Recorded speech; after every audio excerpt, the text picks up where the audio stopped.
একটি গ্রামে আয়েশা নামে এক দরিদ্র কিন্তু অত্যন্ত দয়ালু মহিলা থাকতেন। তার সংসারে ছিল 3টি ছোট ছোট মেয়ে। তার স্বামী গ্রামের একটি ছোট চায়ের দোকান চালাতেন। আয় এতই কম ছিল যে মাঝে মাঝে তাদের ঘরের চুলাও জ্বলতো না। একদিন দুপুরবেলা হঠাৎ দরজায় টোকা পড়ল। আয়েশা দরজা খুলে দেখলেন বাহিরে একজন বৃদ্ধ ফকির দাঁড়িয়ে আছেন। দুর্বল কণ্ঠে তিনি বললেন, কন্যা, আমি 3 দিন ধরে কিছুই খাইনি, আমাকে একটু খেতে দাও। আয়েশা ভিতরে গিয়ে দেখলেন ঘরে আছে মাত্র 2টি রুটি, আর তার 3টি ক্ষুধার্ত মেয়ে ঘরের এক কোণে বসে কাঁদছে।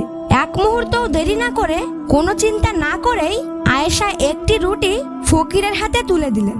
ফকির রুটিটি পেয়ে খুব খুশি হলেন। চলে যাওয়ার সময় তিনি আয়েশার হাতে একটি ভেষজ তুলে দিয়ে বললেন, এটা তোমার স্বামীর চায়ের দোকানে চায়ের সঙ্গে মিশিয়ে দিও, আল্লাহ তোমাদের সাহায্য করবেন।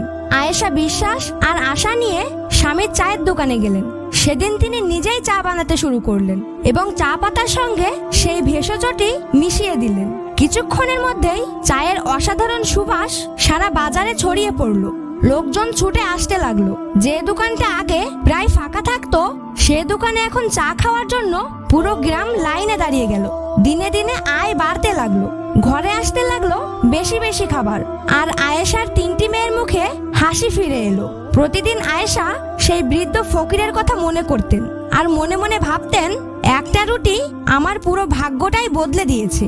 বন্ধুরা, যার মনে দয়া আছে এবং যে সর্বাবস্থায় অসহায়দের পাশে দাঁড়ায় ও দান করে, আল্লাহ তার জীবনে কখনো শূন্যতা রাখেন না।